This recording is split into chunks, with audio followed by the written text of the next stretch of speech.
In this video, let's talk about SSS. Is this something that is helpful for your retirement? Should you voluntarily contribute? If you are an employee right now, is it enough? Is it something that just by SSS alone you will be okay? I will show you a case study, an example of a real life individual who has contributed since the 1990s up until today. How much money did she put in and how much money will she get? If you want to know more about SSS, your contributions, and how it impacts your retirement, check this video out.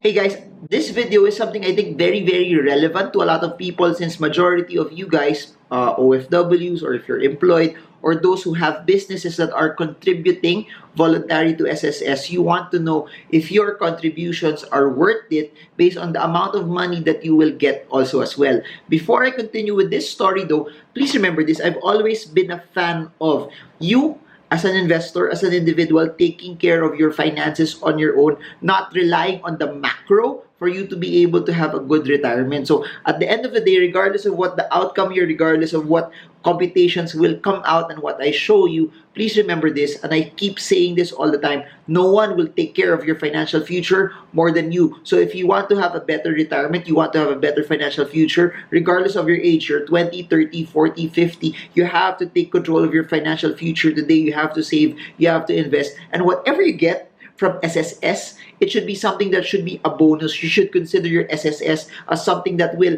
allow you to buy your luho when you are retired, or when you are 60, 65, 70. It will allow you to do other things. But at the end of the day, you cannot rely solely on it. It could supplement, it could buy other things, but it should not be the basis of what your entire retirement should be on as well. So this is a true story from Noemi Cabrera. She was nice enough to send me details about her SSS contributions, about how much she's put in and how much she could possibly get, so that we could come up with this video. Because as you all know, I haven't been working for a very long time. Then I started doing voluntary contributions to SSS I think just in the past 5 years lang or so. No, so in terms of me versus those who have been contributing into SSS for a very long time, they have a larger amount of money put in already. Hence, they should also be getting more also later on when they retire. So let's go through this one by one, and allow me to segment this to you guys. So the name is Noemi Cabrera. So this is what she said on the email.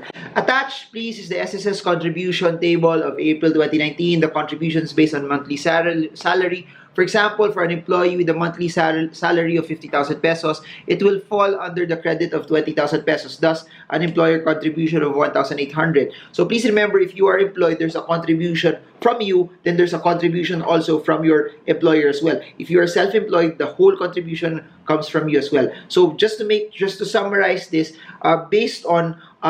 because she's already self-employed, she's giving 1,980 pesos as a voluntary member. And she sent this attachment to me that based from her salary, this is the contribution. Now, by the way, this table is something that you can get also from the website. It's not something just solely from me. It's something that SSS would give you, so at least you know how much contributions are there. But basically, this is what it's actually saying. If your salary is more than 20,000 pesos, for sure you will have a contribution from you and your employer at around 2,400 pesos today. Please remember, the contribution schedule changed also by last year, I think 2019. The contributions changed. And if you are self-employed also and you are non-working, you can still contribute, similar to me, not working. But I started to contribute, I think, more than 5 years ago. Anyways, the email continues. So attached, please find the contributions made. This is from the time I started working in 1992. Take note that from April 1992 to May 2018, this is a shared payment between me and my employer. Just started my payment contributions as a voluntary member June 2018 to present. So basically, employed for more than 2 decades, or more, 1992, 2002, 2012. So almost more than 3 decades already being there, or more than 30 years of being employed as well. Almost 30 years of being employed. The employer has been contributing. Then from 2018, she's been putting in money on her own. Anyways, this is her contribution. So as you can see from the 90s, I'm just gonna overlay this now, but I'll let you if since this is a video naman, you can pause it. So I'm just gonna show it to you. This is her contributions from the 90s all the way to the early 2000s, all the way to until 2019. So if you see it, October, November, December, these are her already giving, having the option to give out voluntarily as well. So from May 2018, as stipulated in the email, she has been voluntarily contributing that specific amount, and then April, May, June, July, she already upped her contributions as well. So I during the email also, I've been asking a specific set of questions, and this is her reply also. So the entire basis on the table that I initially provided shows the monthly pension that I will get at 60 to 65 years old. That is where some of the SSS pensioners are receiving only 4,000 to 6,000 pesos a month because it is their past monthly contributions are low. I think my father is also getting around 6,000 pesos as an SSS pensioner, so it's not as high, no. So anyways, it's just sad to think that 8 years from now I'll be receiving a small amount of monthly pension versus the huge amount that I have contributed in the past and the present. I know that there are a lot of employees like me that didn't consider investing early. I am realizing it now, admittedly, that doing fast track learning and studying the stock market and investing. So please remember this. This is what I also said at the start of the video. That's why it's very, very important for you to be able to set aside money for your own, not just rely primarily on SSS. So anyways, I asked her kasi, how much did she put total? How much were her total contributions? Then assuming she lives up until 90 years old, how much would she possibly get based on what SSS is giving? Kasi yun naman yung consideration eh. The SSS pension will kick in at 60 years old, then in perpetuity until you're alive, you will get a specific monthly amount from SSS. But remember, what if you live up until 70? Of course, the money that you will get is shorter if you live up until 80, or let's just assume she lives up until 90 years old. So those were my questions. Anyways, so this, based on my computation, the total contributions that I will pay, that I have paid from, that she has paid from 1992 up until she paid up until April 2008, would have been 624,000 pesos. So from April 1992 to December 2019, she already contributed a total of 426,177 pesos. Then, since she's still contributing today up until April 2028, because she's 52 years old, assuming she will continually contribute up until 60 years old, her giving 1,980, that means she would give an additional 198,000 pesos. So if you add that, 426,000 plus 177 plus 198,000, she would have contributed a total of 624,177.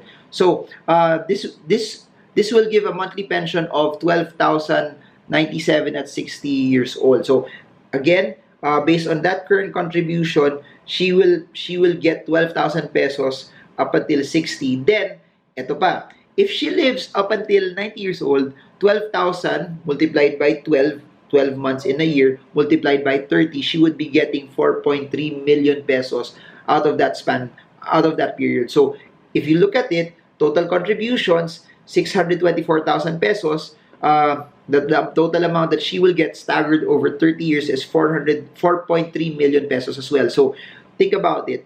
20 to 60, 624,000 accumulated.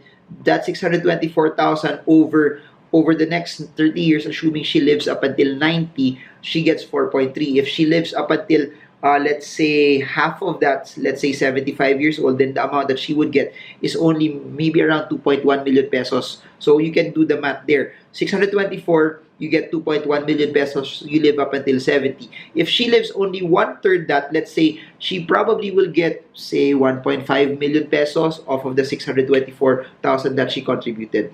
Second scenario, please remember, there's also a chance that from instead of just putting 1,980 pesos, you can also put 2,400, the maximum contribution. And I'll thank you for those who have been sending me comments on my first SSS video, know that there was already an adjustment on the amount of money that you can give out for SSS. The total contribution, the maximum contribution you can give is 2,400 pesos already. So if she did that, putting 2,400 pesos a month, that means her total contributions would increase already from 624,000 to 666,000 12,177 pesos, meaning she would have put in more. By doing so, the total payout that she would get would increase from 12,000, where's that? 12,097 to 14,600 pesos. So that makes it interesting because she will get more. 14,600 would be around would give her roughly around 160,000 pesos a year, more or less. I don't have my calculator with me, but it would be around 160,000. So it would be around 1.6 million pesos in 10 years. So it would be around probably 4.8 million pesos roughly in 30 years as well. So you can do the math also if it's something that would be a very very good conservative way for you to get money as well. So please remember this: SSS is very very low risk. You put in a small amount of money and they would invest it in something that's very very low risk also, but you can't really expect also to get a very very high rate of return. So here's the thing: if you live longer, sulit yung SSS mo. If you live up until 90, the money that you will get versus the amount of money that you put in over a long period of time is something that will be grossly big, and that's in perpetuity. If you live up until 100, 110 years old, you will still get pensions over a long period of time already. If you live shorter, so you won't be able to maximize your contribution. So if you notice it also, she would get 14,600 pesos a month in perpetuity, but that means also by the time she hits 90 years old, if the pension will kick in by 2028, which is 8 years from now, and she lives up until 90 years old, that's up until 2058. 14,600 by 2058 won't really get to buy you much. 14,600 today though will be like a minimum, roughly below the minimum wage. It might be enough to buy some basic necessities. It may be enough to pay for probably water, electric bills, and just a few groceries, but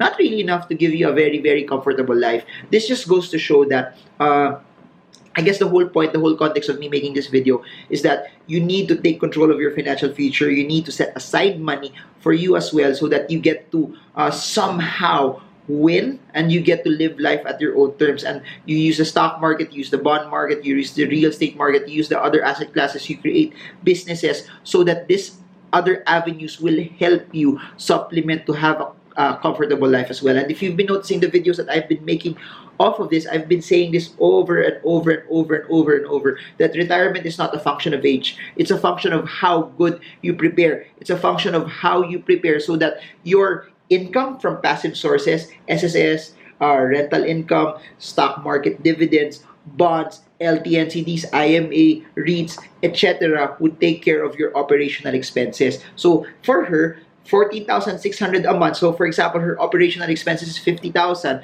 That 50,000 less 14,600, she would just need to prepare around 35,000 that she would need to get. So what does that mean?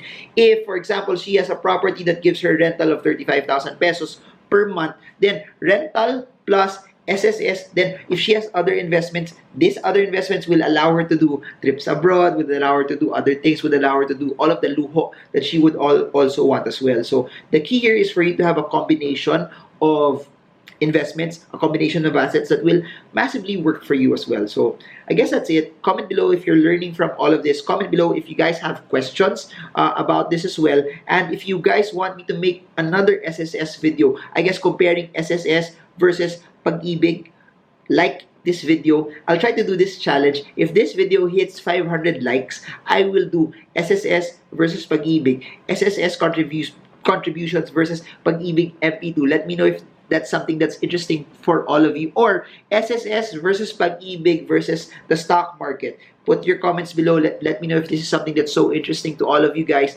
And please, if you're new to this channel and you just stumbled across this because this SSS topic is something that's new to you or something that is interesting to you, please subscribe and hit the bell so that every time I create contents like this, you get updated, you get informed, you get I really want you guys to subscribe and just like and just comment so that more and more people also get to see this video, and more people get educated in finance and investing. Because the reason why I keep doing these videos, this is my third video for the day. The reason why we're doing videos like this is for the narrative to change, so that Filipinos get to be informed, get to know more, that they actually need to take control over their finances. They actually need to take control about double downing and putting a lot, just to show you that SSS is not enough. You need to put a lot of effort to be able for you to be able to retire comfortably over a stretched period of time. And that's why I keep doing these videos. And there, for those of you who want to learn more about the stock market, of course, all of the links below for all of my seminars.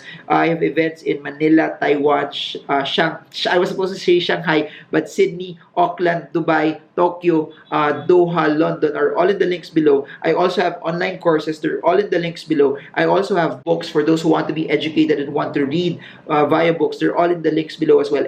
I'm just gonna keep on doing as much as I can to be able to create as much content out there for you to be able to reach your goals of financial freedom. So I guess that's it for now. Thank you so much, Noemi Cabrera, for sending me these details, because that's all I want. And if you guys have your own stories also, just PM me, DM me in Instagram, so that I get to hear your stories, and then we'll try to feature it, something that's helpful for Filipinos, something that will help them make the right decision in terms of their finances as well. So this is Marvin Germo, pushing you, urging you to live for your dreams, but not just live for your dreams, prepare for them right now while you're at the prime of your years. I hope this video helps you. Trade well, trade strong, trade smart. See you all again soon, guys, and God bless you all.